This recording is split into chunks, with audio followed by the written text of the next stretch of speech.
சங்கீதங்கள் புஸ்தகம் 49ஆம் சங்கீதம் 3ஆம் வசனம். என் வாய் ஞானத்தை பேசும், என் இருதயம் உணர்வை தியானிக்கும். கர்த்தருடைய பரிசுத்த நாமம் துதிக்கப்படுவதாக. கர்த்தர் நல்லவர், அவர் கிருபை என்றும் உள்ளது. இந்த நாள் தியானத்துக்கு ஆண்டவர் தந்த அந்த நல்ல வசனத்துக்காக ஆண்டவரை துதிக்கிறேன், சோதரிக்கிறேன். இங்கே இந்த சங்கீதக்காரன் சொல்கிறார், என் வாய் ஞானத்தை பேசும், என் இருதயம் உணர்வை தியானிக்கும் என்று சொல்லி.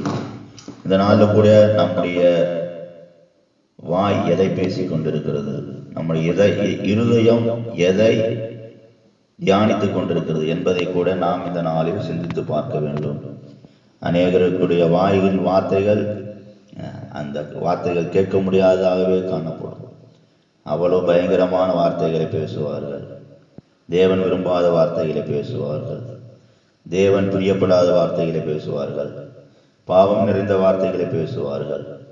உலகத்தின் காரியங்களை பேசுவார்கள். இப்படி சொல்லிக்கொண்டே போகலாம். ஆனால் இங்கே இந்த சங்கீதக்காரன் சொல்கிறார், என் வாய் ஞானத்தை பேசும். நாணம் என்று சொல்லும்போது அது எதை காண்பிக்கிறது? நாணம் என்று சொல்லும்போது நம்முடைய ஆண்டவராக இயேசு கிறிஸ்துவை காண்பிக்கிறது. அவர் தான் நாணம்.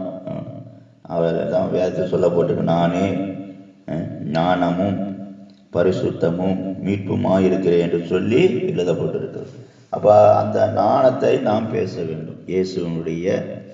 இயேசுவை குறித்து பேச வேண்டும். இயேசுவை குறித்து பேசும்போது நாம் யாரை பேசுகிறோம்? அவருடைய நாணத்தை பேசுகிறோம்.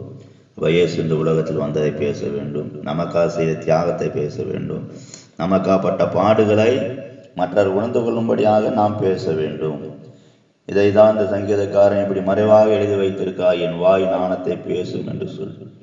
அப்போ நம்முடைய இருதயம் உணர்வை தியானிக்கும். அப்போ உணர்வு என்று சொல்லும்போது எதை காண்பிக்கிறது? நமக்குள்ள எப்படிப்பட்ட உணர்வு காணப்பட வேண்டும்? அநேகருடைய இருதயம் எப்படி இருக்கான்? உணர்வு இல்லாதனால அவங்க இருதயம் இருளடைந்து போயிடுச்சு என்று சொல்லி வேதத்தில் எழுதப்பட்டிருக்குது. அப்போ இந்த நாட்களில் நம்முடைய இருதயம் எப்படி இருக்கணும்? உணர்வோடு இருக்க வேண்டும். உணர்ந்து நாம் ஜீவிக்க வேண்டும். உணர்வோடு ஜீவிக்க வேண்டும். பாவம் எது, பரிசுத்தம் எது, நன்மை எது, தீமை எது, எதை நாம் பெற்றுக்கொள்ள வேண்டும், எதை நாம் விட்டுவிட வேண்டும் என்பதையெல்லாம் உணர்ந்து கொள்ளத்தக்கதாக நாம் என்ன பண்ணோம்? உணர்வோடு நாம் வாழ வேண்டும். உணர்வோடு தியானித்து எது சரி எது தவறு என்பதை அறிந்து கொள்ளத்தக்கதாக நாம் இந்த பூமியில வாழ வேண்டும். இயேசுவுக்காக நாம் என்ன பண்ணோம்? இந்த பூமியிலே ஜீவிக்க வேண்டும். அநேகருடைய வாழ்க்கையில பலவிதமான உலகத்தின் காரியத்தையே என்ன பண்ணுவோம்? தியானித்து கொண்டிருக்கிறோம். உலகத்தில் நாம் எப்படி இருக்கலாம், எதை செய்யலாம் என்பதை குறித்து அவங்க மனது எப்போதும் உலக காரியத்தையே சிந்தித்து கொண்டிருக்கும். உலக காரியத்தையே குறித்து என்ன பண்ணுவோம்? யோசித்து கொண்டிருக்கும். உலகத்தில் ஒரு பெரிய ஆளாக வரணும் என்கிற ஒரு விருப்பம் மட்டுமே காணப்படும். ஆனால் நாம் அப்படி இந்த நாட்களில் காணப்படக்கூடாது.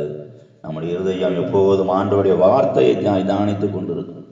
அந்த வசனத்தை என்ன பண்ணோம்? அந்த வசனத்தை ஆண்டவர் சொன்ன வசனங்களை எல்லாம் தியானித்து நாம் அந்த வசனத்தின் மூலமாக தேவனிடத்தில் நன்மைகளை பெற்றுக்கொள்ள, ஆசீர்வாதங்களை பெற்றுக்கொள்ள, கிருபையில் பலனடைய, புதிய அபிஷேகத்தை பெற்றுக்கொள்ள, புதிய வல்லமையை பெற்றுக்கொள்ள நாம் விரும்ப வேண்டும். இப்படி எல்லாம் காணப்படும் போது நம்முடைய ஆவிக்குரிய வாழ்க்கையில் அநேக நன்மைகளை நாம் பெற்றுக்கொள்ள முடியும். ஆண்டவருக்கென்று இந்த உலகிலே நாம் எதையாகிலும் செய்வதற்கு ஆண்டவர் நமக்கு உதவி செய்வார். சிறு சிறு காரியங்கள் கூட நாம் என்ன பண்ணுறோம்? அநேக சமயங்களில் சோர்ந்து போகிறோம். இதுக்கெல்லாம் காரணம் என்ன? நம்முடைய இருதயம் என்ன பண்ணுறதில்ல? நான் எப்போதும் அவருடைய உணர்வை தியானிக்கிறதில்லை, அவருடைய நாணத்தை பேசுவதில்லை. அவருடைய நாணத்தை பேசி அவருடைய உணர்வை தியானிக்கும் போது நிச்சயமாக தேவன் என்ன பண்ணுவார்? உதவி செய்வார். இப்போ நம்ம இந்த நாள் கூட நம்முடைய இருதயம் எப்படி காணப்படுகிறது? கல்லாக காணப்படுகிறதா, இல்லை தேவனுக்கு பிரியமான செய்யும்படியாக விரும்புகிறதா? நம்முடைய இருதயம் உணர்வுள்ளதாக எப்போதும் காணப்பட வேண்டும். தேவனுக்கு இஷ்டமான செய்யத்தக்கதாக காணப்படும் போது நிச்சயமாக தேவன் நம்மோடு கூட நம்மை நடத்தும். கர்த்ததாமே இந்த வசனங்களால் நம்மை ஆசீர்வதிப்பாராக. ஜெபம். கிருபையும் சிநேகமும் நிறைந்த நல்ல தெய்வமே, நன்றி செலுத்துகிறோம். உங்களுடைய நாணத்தை பேச, எங்கள் இருதயம் உணர்வை தியானிக்க ஆண்டவரே உதவி செய்யுங்க. இந்த நாளில் கூட நீ எங்களோடு பேசிய வசனங்களுக்காக நன்றி செலுத்துகிறோம். இந்த கல்லான இறுதியத்தை எடுத்து போட்டு சதையான இறுதியை தாங்கப்பா. உமக்கு பிரியமானதாக நீர் விரும்புகிறதை செய்யக்கூடியதாக எங்கள் இருதயத்தை மாற்றுங்கள். இந்த நாளை ஆசீர்வதி. இயேசு நாமத்தின் பிதாவே, ஆமென்.